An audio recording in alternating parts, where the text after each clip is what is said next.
Hi, everybody, and welcome back to yet another cracking edition of the Matt Brown Show. This is the Secrets of Scale series, where we are talking to entrepreneurs, CEOs, and visionaries all about how they've achieved things at scale. And our guest today is probably one of the most interesting examples of doing something at scale. He's the inventor of something called voice over internet protocol. You know, that thing that you use when you call over the internet? Yeah, he's the guy. And his name is Jeff Pulver. Jeff, welcome to the show, brother. Happy to be here. Thank you. Cool, dude. So why don't you kick us off with the elevator pitch, man? What do we need to know? Well, okay. So I did not actually invent voice over IP technically when the internet was happening, when it was back in the 60s, when it was still ARPANET, Bob Kahn and Vint Cerf. Their third experiment was putting voice on the internet. And it took a while to figure out how to make it happen. And for me, I discovered the nascent technology in the early 90s. And the thing that I was successful doing was popularizing it to the point that it's core to about a $1.9 trillion market now. And what I will tell you is that most of my story is more about serendipity and synchronicity rather than intention and purpose. Intention and purpose comes in later. But early on, my background is being someone who loves to communicate. As a kid, I ended up with an amateur radio license, which was my own safety net. I built my own networks when I was a teenager, connecting people all over the world using radio.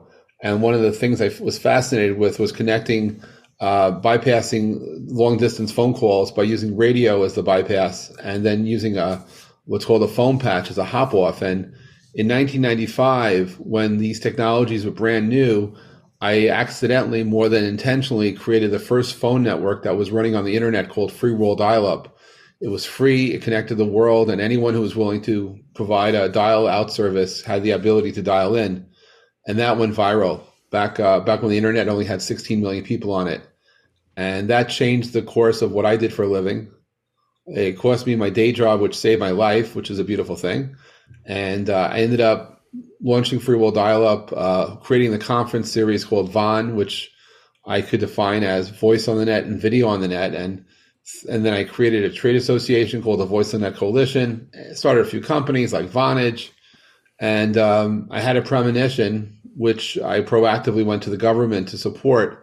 And in a year's time, a law came out in 2004 called the Pulver Order. And if any of your listeners, any of your viewers ever wonder or even consider, why is it that we're able to freely communicate on broadband? It's because of the Pulver Order. And can you imagine the pandemic if people had to work from home, study from home, stay at home, couldn't freely, openly communicate? So I was able to prevent bad things from happening by going to the government, and it took a year, and they issued a law which to this date has more or less stood up in 19 years plus, and in not only in the US, but in many other countries around the world. And so, you know, for me, I am definitely one of the people responsible for helping to change the way the world communicates, literally, and opening up a plethora of opportunities for others. The trade show that I ran, VON, which started out as a gathering of like-minded people, grew to a point that in the course of any year, probably 30,000 people a year would get together at different events I did. And these are the people that are the leaders in the telecom industry today. We saw tremendous growth. I ran VON from 97 to 2008. I think during the 11 years, 120 or so companies were acquired by 7 other companies who were there. About 36 companies went public, and I was at the center of all of it. And just recently in 2023, I decided to bring back my brand and bring it back, reboot it. So I'm reliving that lifestyle now. I call it VON Evolution, but I take for granted that voice over IP has happened. So now I'm looking at the intersection of telecom and AI and 5G and 6G, and to the extent there is 6G, or will be, and blockchain. And it's even more interesting today than it was 25 years ago. Yeah, that's a really amazing backstory. What would you say has been your greatest achievement then, Jeff? Obviously, you've achieved a hell of a lot. You made over 400, angel investments over the years, and so on and so forth. So, from your perspective, though, what would you say has been your greatest? Well, I mean, from folks that are tuning in, the first thing is I bootstrapped my conference business. I took no outside investment. And by not taking, I sold my business twice, by the way. And everything was really financed just by putting the time in and the effort and energy into it. So there are different levels of it. I started a company in the late '90s called the Minutes Exchange that changed its name to Vonage, and to think that company in November 21 got sold for $6.2 billion. For some people, I'd say that's amazing. I was out of it when the company went public in 2006, but for me, the biggest achievement was learning to believe in myself and understanding that just because I didn't know how to do something, anything is possible. That the next person you meet can change your life, and that these are not just idiomatic phrases; these are truths. And perhaps the biggest was standing up for myself when I had this dream in January 2003, and going to my friends, my lawyer friends, and say, "Hey, could we petition the government to save the future?" And they said, "Sure." Doesn't mean they'll act on it, but you can do whatever you want. And I took that initiative. That turns out to be something really big that helped a lot of people, not just myself. For me, it was an expense. It cost a lot of money to go to the government and to lobby and to share the story. And ultimately, I think that's an achievement that even if people don't know about, they're benefiting from it. And there were, tens of thousands of jobs that were created during the years I was active in this space and will be once again. So it's different levels of achievement. The money that I invested in over the 400 startups with, that's all money that I generated from the conferences. I learned never to doubt what's possible, and that never don't underestimate somebody. It is easy to do, but when you're entering a market where you are the dominant player and the person coming in has no market share, they have nothing to lose. And so people kind of think that that's not, they're very not so respectful of people who are coming in to just be disruptives. But 3 words I learned: fear, greed, and disruption. Whenever I see fear, greed, and disruption aligning, it means there's a tremendous opportunity for an entrepreneur to come in and execute and dominate. Because fear, greed, and disruption means that that an incumbent in the company, in that field, in that industry is fearful. They are greedy. And they're very prone to someone coming in who has nothing to lose and disrupt them. And I've continuously done that in different things, both as a trade show business as much as also in the product business. Another company I started along the way was called Vivox. If any of your viewers play Fortnite, for that matter, are old enough to remember Second Life, Vivox is a voice engine that sits inside of a lot of massive multiplayer online games. That was a company whose first life was supposed to be providing voice to love and romance sites until we had to pivot. Luckily, our chief marketing officer is an avid gamer, so the company found its own life in the gaming space. And so these are all companies that existed when I was running the conferences. I believe in ideas, and I believe in not just having a great idea, but being able to execute on it. And for me, I was running my own internal accelerator, betting on myself. I was pretty successful betting on others too, but timing is always an issue. We can see the future, but we don't always know when that future is going to be. So I've gravitated to being in the moment. I've moved away from worrying about yesterday or tomorrow, and being in the flow of the state of now. And so that's where I look at things these days. Is just, where are we at the moment? So, Jeff, fascinating. Lots to double click on in that one. So I want to start with intention. So you've obviously somehow, it's interesting, I'm in quite a privileged position where I meet certain entrepreneurs, not all of them, but certain ones where they're like a track record of hits. You know what I'm saying? Like they're a best-selling artist, but in the context of entrepreneurship. One of those guys is Simon Taylor, is a client of mine. And he just he doesn't seem to really fail. He fails like in the context of building a business, but his achievements are just like, it's just one hit after the other, and it's like Richard Branson or Elon Musk, Jeff Bezos, although he might be a one-trick pony. So when you start a company, when you think about those startups that you have invested in, those 400 startups, From an intention perspective, do you actually intend, as part of your, I'm going to start this company, do you actually go in it with the intention of scaling it up to some world-changing platform idea? I'd love to understand your intention, or does it just happen as a consequence of fear, greed, and disruption aligning, as an example? Every startup that I've done personally and every investment I've made have different answers to that same question, even contextually different answers. I didn't actually understand anything about exit strategies when I first sold my conference business. I had no idea what an exit was because I had bootstrapped it myself. I had no outside investors. I had no pressure to sell. So I didn't really understand or appreciate the startup culture per se, that I just was doing what I loved. When I invest in a company and have invested in a company, it's because there's something about what they're doing that resonates with me. And I'm investing because I believe I could have a positive impact in the future of that business.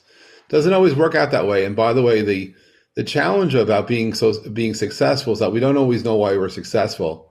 What I love about failure is the opportunity to learn, to reflect. Because I define failure as not learning from failure, as opposed to being successful, like, okay, great. And, not every company I invest in, not every company I've started has succeeded in terms of financial growth. But that's not necessarily the only thing you benefit from. Sometimes it is knowledge. Sometimes it is even learning the zen of what startup life is about. But to answer your question, scaling happens in time. When I did free World Dialup, when we did it the very, very first time, the reason we were disruptive is because we were not scalable. We had no quality of service. We had no echo cancellation, no jitter buffer. I had all the reasons for it to fail. But we were doing what someone else would never, ever do. And we ended up proving the point that this technology was the future, to watch out for it. So there are times you could be incredibly successful by going one way, the opposite direction on a one-way street, if you will, by doing the non-intuitive things, because assuming it just is crazy. Crazy wins. Crazy, absurd wins. And you then technology shifts, and all of a sudden what wasn't practical, wasn't possible, now is. So when we look to scaling ideas, I don't believe in boundaries. I believe in physics. I believe in mathematics. I believe that we are confined to when and where in the quantum realm. But in the moment of time, can something be done? Yes or no? And if yes, let's figure out how. And then what are the goals, right? So if you're a small business, do you need massively scalable back-end solutions? Perhaps not. One company I started in 2005, 2006 had the legs to be Hulu, before Hulu. But I was more focused on scaling that business. I ended up failing because I spent more money in scaling the back end than dealing with future subscribers. And I got so caught up in my own hype cycle in terms of I have to have this, I have to have that in order to raise more money, that we failed. So I've learned a hard lesson about scaling. And so sometimes it's the people, sometimes it's the technology, sometimes it's the customers, it's the market. It's, look, if you're in the business of manufacturing air and there is an 8 billion total addressable market, you may not have enough money to support the entire world that needs your air so I go niche. And I'd much rather in some cases be selling to 10,000 people than 8 billion people, if those 10,000 people are paying a premium for what it is I'm creating. And if those 10,000 folks are influencers that open up the doors for for a billion more, so be it. And so when you look to things basic like communications, I believe voice will always remain the killer app, because there's so much meta information associated with voice, particularly in times of when we're distraught or have a emotional stress. Being able to hear someone's voice to say, I love you, I'm okay, everything's going to be all right, I arrived, I'm okay. and just connecting with that's priceless. There are times people will pay a lot of money to be able to talk to someone they care about. They'd pay a lot of money to get through to help close a deal when everything else is failing around them, to find that person who shares the same intention to want to communicate with you. And so we're still not there yet in terms of being able to trust how those things will work. And so for scale, I look for people who have skills. I look for platforms that can take on the loading. and they take in ideas that can be taken out to the max. And the other thing, of course, which is challenging, is the differential between staying inside of a box that you define yourself and breaking the limits, because the times we have to pivot, we sometimes have to shift outside of the realm that we think we're doing business in order to find the place that we're most likely to be successful in. And so success knows no boundaries. Failure knows those boundaries. And so I think we need to scale ourselves, scale our ideas, but also sometimes understand that maybe we didn't get this one right, but we change a little bit, and now we have this massively scalable solution that no one else saw coming. But now we have it because we took one move, and that opened up a realm for many other things to happen. Awesome, Jeff. How do you scale an idea? Like, what have you learned about that? Because I'm finding like it's very easy to get some traction, and I think oftentimes we, as visionary founders and CEOs, we get stuck inside the bottle of our own making, and as a consequence, we can't read the label. And so the difference between a company that does $10 million versus a company that does $100 million or $1 billion is really an extension or a shift in thinking from, I'm inside the bottle, this is what we do, and this is kind of like, because we're making whatever, $10 million a year. It's not a insurmountable, it's not a small amount of money, but but like it, and for the founder who's kind of stuck there, because I found like I've had a couple of guys on the show where, in fact, Sean Corson told me from Dacity, he said they actually work with merchants to help them scale through data and platform and insights and stuff like that. And he said it's fascinating for him to see that in the merchant space, companies get to like 25 million and then they stop. Do you know what I'm saying? Yes, I do. Yeah, and so, okay, I suppose you do, yeah. But the idea is this is secrets of scale, right? So if you wanted to create something that's truly big, like Uber, Airbnb, whatever, like, pick your reference, what's the shift? Like, is there an insight or a lesson that you have encountered that our entrepreneur community can use to shift their thinking so that they can go from a 10 or $25 million a year business to 250 or 500 as an example? Like, what's the secret there? Well, there's several secrets, and this goes back to understanding intention and purpose. That during the life of your business, your tagline will change, your addressable market will change, you will change, your team will change, your culture will change. But everyone should be on the same page in terms of who we are, what we do. If you're going to do a group meditation in your company and you're starting with a classic I am ... I hope everyone's on the same page. And if you're not on the same page, I hope that the senior leadership is listening to what the answers are, because it is by dreaming big and dreaming in an unbounded way that we get to see our things. We get to see our future. And then I've seen companies where the founders took the company so far, and literally one of the engineers they hired in the last 18 months is the one responsible for scale, because they saw a solution to break the boundaries that the company was operating in. So they had to listen. They had to listen internally, not to themselves, not to their echo chamber, but listen to their team, because the insights are everywhere.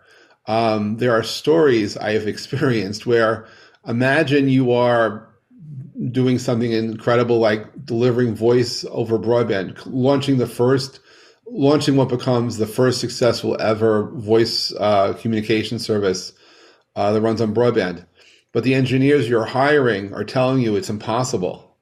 So what we learned is to find people who did not have that experience and hire smart, inexperienced people that don't know those boundaries, and they get through it. They solve the problems other people said can't be solved. And so it's bad experiences doing great things that become blockages. So when it comes to scaling, it's to dream bigger than you can ever dream and envision yourself. And so going back to setting intention and purpose, the other part of it goes to manifestation.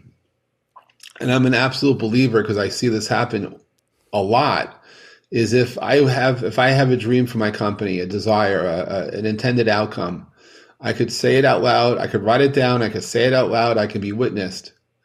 But so help me, when I close my eyes, if I don't allow myself to see the solution I'm looking for, to see the win, and in my mind I'm seeing failure, we will fail. because I'm not energetically aligned with the outcome. If I find members of my team are telling everyone else they believe, but internally they are doubters, got to get rid of them. Got to get rid of them. And so that's one of the hardest parts is pruning your team, pruning the folks. It's like firing your customers. There's some people in your life that are energy vampires, people that no matter how nice they are in some ways, they drain you. They just drain you. And when you have clients that are paying you good money to do work, but they're draining you, as hard as it is, time to say goodbye. Because if you want to grow, you got to let go. It's like pruning a vegetable garden. You got to get rid of some of those leaves. You got to clear out some of those flowers. You got to take off some of those plants because while you're maybe nurturing them, they're hurting your growth. So finding that balance and finding that Zen for you and finding the Tao of your company requires time. It also forget about terminology. Being lucky is okay. It is totally fine for you to be ultra successful and not feel guilty about it.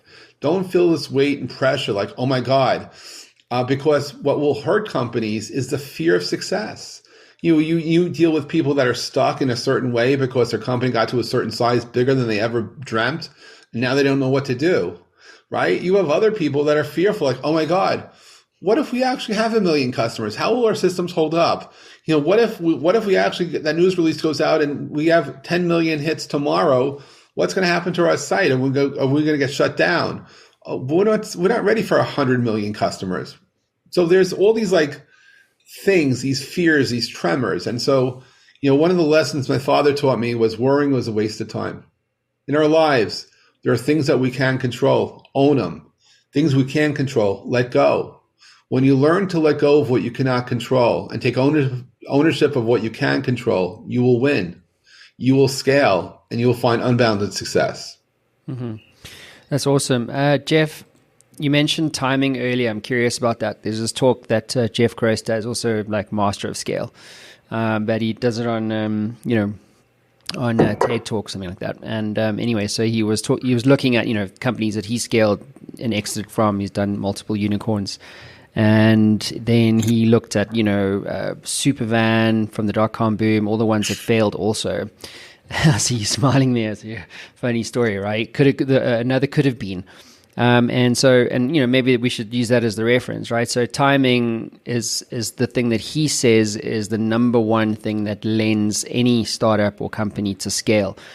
How important is timing from your experience? You mentioned, where fear, disruption, and greed align and converge. Where does timing factor into the ability to scale a company from your perspective? Well, if there's a dependency on getting outside funding, there's a different answer than if you can internally fund it or you have your own ability to support your growth. Certainly, if there's a market opportunity, but you're 2 years early, your company may go out of business prior to the first validation. So if you're being validated or valued based on traction, and even if customers are saying, hey, it's a good potential customer saying, great idea, we'll sign up, we'll support you. If you're pre-revenue and you're for whatever reason not making any money or people are hesitating paying for something or committing to something, that's a problem. Being lucky, as I said, is a great thing. Don't ever apologize for being lucky. It's a beautiful asset to have. And so when you're hitting the market at the right time, for example, when voice on the internet started becoming a thing in 1995, it only happened because computers at that moment in time finally had dial-up access, and most computers had multimedia sound cards. If this technology came out prior to the highly widely availability of multimedia sound cards in computers, it would not have happened, at least not at that time frame. Same thing with broadband. If you look at how certain services are only available because there's broadband. And so when I look at a communication service like voice, knowing that people from all over the world have an innate desire to communicate, I also know that customers have a high tolerance for pain, that because things were very expensive, people would compensate and allow low quality services to work. Doesn't mean they should fail, but you have a chance, you have a window to figure things out. In terms of the market timing, absolutely. Some of the best ideas I ever had failed due to being too early. Perhaps I was too late once or twice. I don't think so. And that's why we could look back at the dot-com crash. I'll tell you this, that some of those wonderful companies that failed were not necessarily bad ideas. It was just bad timing. And then people were so scared. And if you were to re-examine one or two of those businesses, they probably reappeared later on in life in a different shape, in a different form. But certainly product market fit, timing, dependency on outside investors. Because here's the other big challenge you have for scaling your company is you have to find people that believe in you. You have to find investors that believe in you. Because let's face it, to be an innovator means that everyone else, no one else will get you. Invent. If you had a way, if creativity was bounded by people that understood what you were doing, nothing would ever happen. It just wouldn't happen.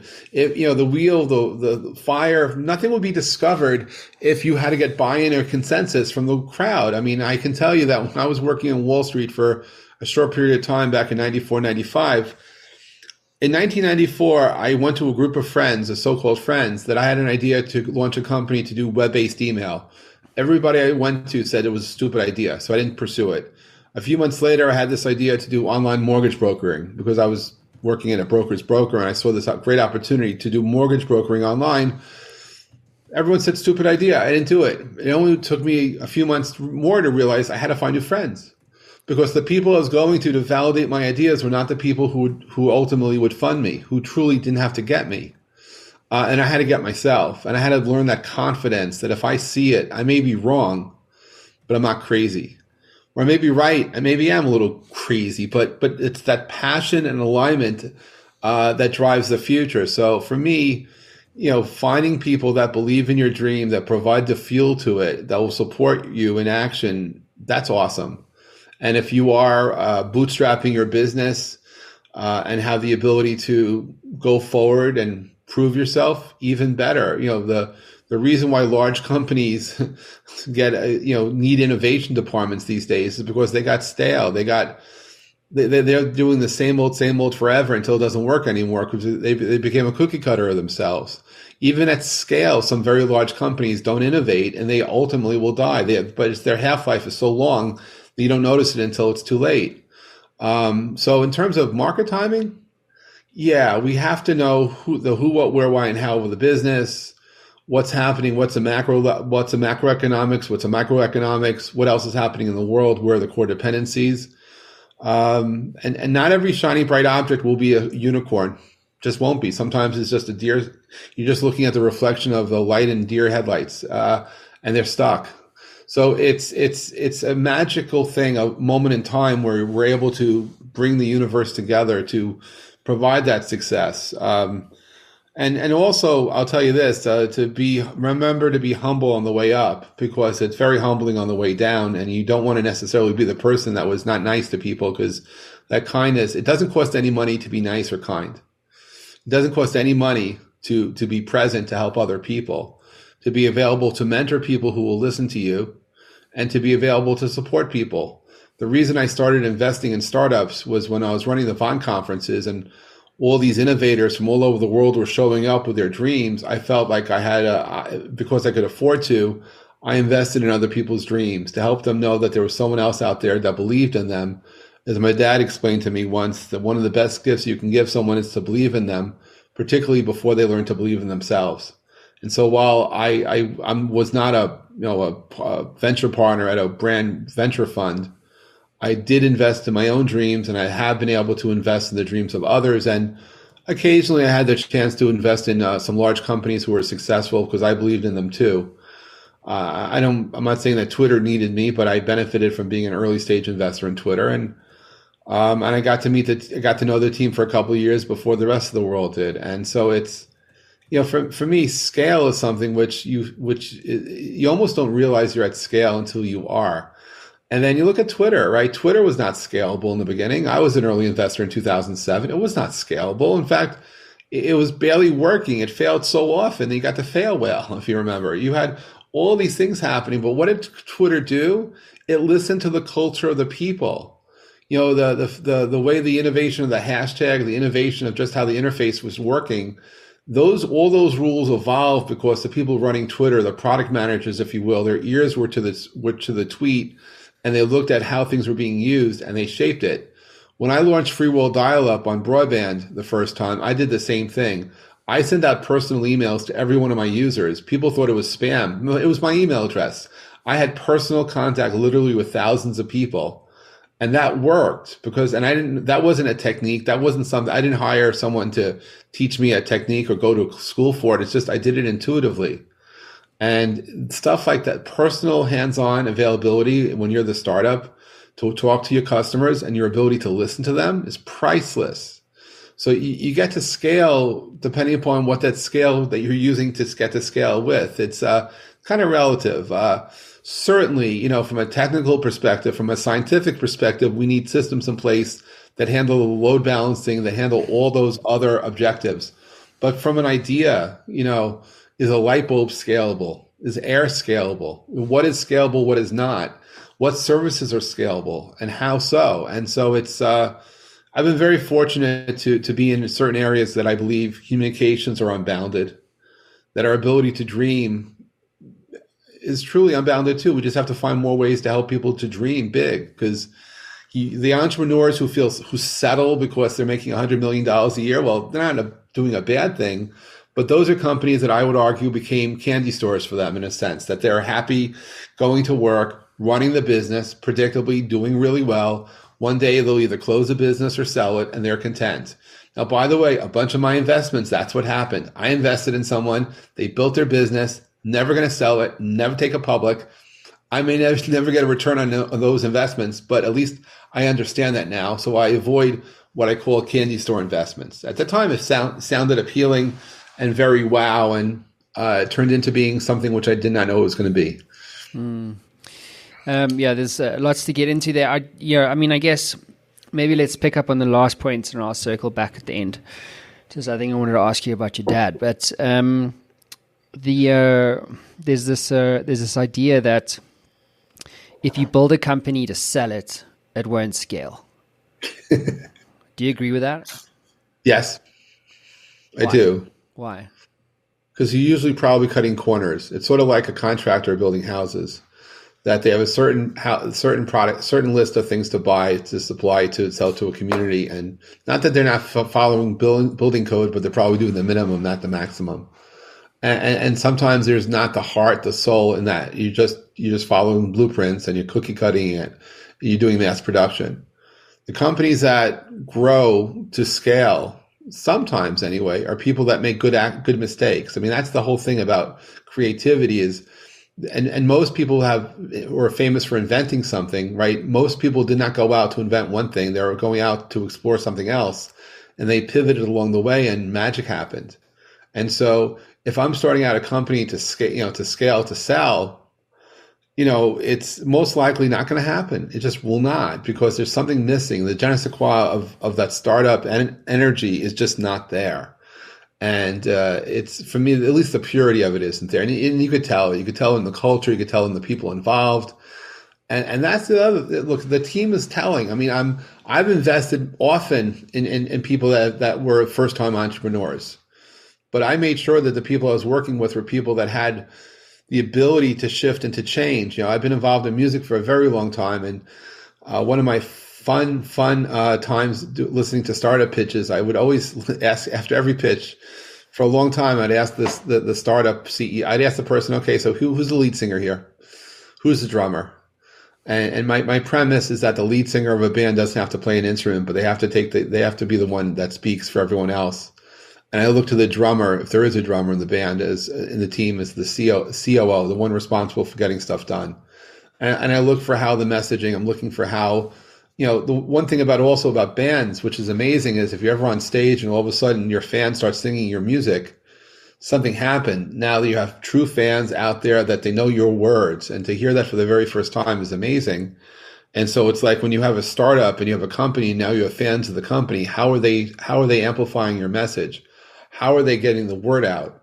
And these are all signs I look for in terms of if I'm going to advise a company or if I'm going to work on the inside out or outside in, like where is that delineation? And so messaging becomes key, and really in community becomes key. And I think one of the secret points of scale is and success to scale is to know your community and not to take yourself for granted, not take that your customers for granted, not take those amplifiers for granted, because it's listen to connect, listen, connect, share, and engage. Those 4 words can get your company to scale if you're going to be working with a community of folks that you're empowering, that you're supporting, that you're connecting to, and that they're listening to you. And by the way, it should not be broadcast. Two-way communication.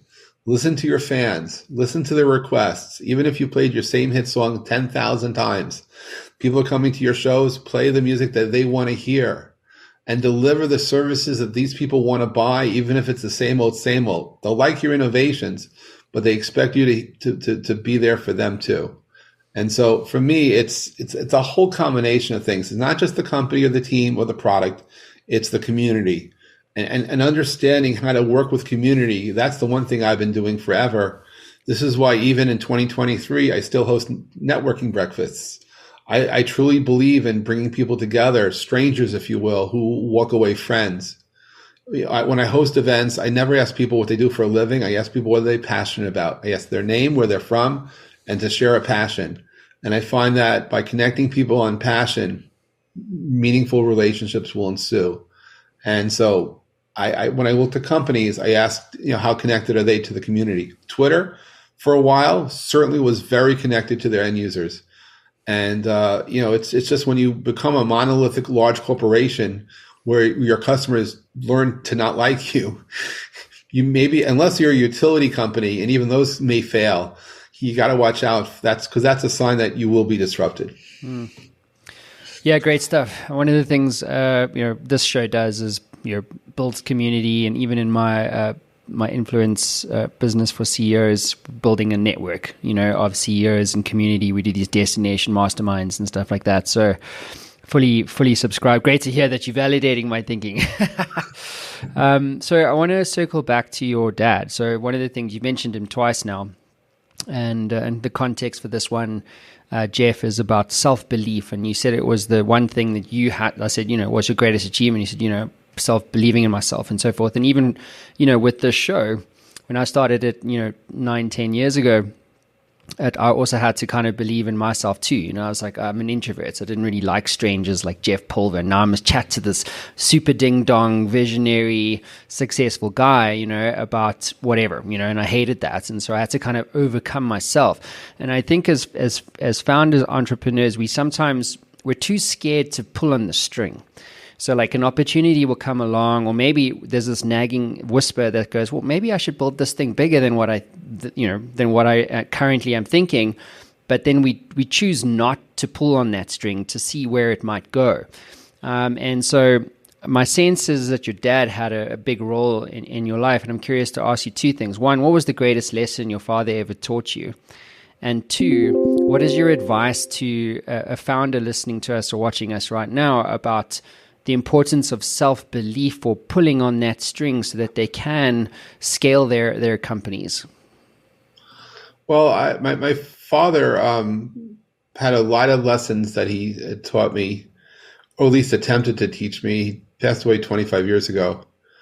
Worrying is a waste of time. He would repeat over and over and over and over again. I didn't really appreciate the magnitude of what he was talking about until way later in life. Because I guess he saw me worrying a lot, and to get me to stop worrying and to start focusing, because it's not what I can't do, it's what I can do. And so first was to recognize things that were out of my control and to accept those, and then and those that I can control, be the best I can be. To believe in someone before they know how to believe in themselves. That's something I learned from my dad. He also was a big fan of increasing the odds for yourself by doing things that enhance serendipity and synchronicity, meaning he used to always tell me when I could afford to, always fly business class. You never know who you're going to sit next to. That you, and don't be afraid to say hello. Because if you don't ask, the answer is no. So don't be afraid. Don't be afraid to ask somebody anything. Because it's the conversations you don't have, the ones that you may have regret to, but don't live your life with regret. So, and then of course I find myself in these old traps. But then my dad literally will reset my mind because I just allow it to come in, and yeah, he was right. So believe, right? So if I had a chance, if there's an entrepreneur looking for inspiration, looking for our stuff, believe is very powerful. It's something that when you believe in something, anything becomes possible within realm. It's certainly in the metaverse, anything is possible. In the physical verse, maybe not as much, but anything can happen. And that when you believe in something and allow your dreams to encompass your beliefs, watch out, because disruption is on its way in a good way. Magic is on its way. And that look around yourself. There's most likely a reason why you're there, even if you don't know it at that moment. And you meet people for a reason. Sometimes those answers hit you days, weeks, years later. But, the journey of life is really special. And congratulations, because if you're listening to this right now, it means you already got through the worst day in your life ever, and you're still surviving. Better days are ahead. The sun will rise. I promise you that. And then so will you. And just allow yourself to understand that there is light. There are people that we need to sometimes see the dark to appreciate the light, but the light wins, and so can you. There are times when you understand you are by yourself. You may not see anyone else for miles and miles and miles, but you're there. The opportunity and dreams are there too. So believe, be you, magic will prevail. It's something I live by. Mm-hmm. Yo, awesome. Get that tattooed. Brain tattoo, everybody. Jeff, why do you do what you do? Like, what gets you out of bed in the morning? Passion, absolute passion. I believe in connecting people. I believe it's a mission, and I enjoy it. I enjoy connecting people together. I enjoy having a vision and making it happen. And, if I could figure out a way to scale showers, allegedly 5% of the world gets their ideas in showers. I never could understand why it is that I would shower in the morning and go to a place for work where there's no creativity, where we just had to execute stuff. Like, why can't we have a metaphysical shower? And right now it's to, I'm on my own personal mission to reboot a brand I started 15 years ago, and to look at the future of where communications is going through the nexus of opportunity that's been brought into this decade. And so I still am excited about what we can do, and just to see how those dots end up getting connected. Because for me, life is about the game connect the dots. It's just the order of the dots you connect that will determine the outcome. Awesome stuff. Jeff, that concludes your time on the hot seat, brother. Appreciate you, man. And congratulations on the contribution that you've made to the world. And it's truly inspiring. So thank you for being here today. Thank you. I'm very grateful to be your guest. Anytime. Thanks, everybody. Bye.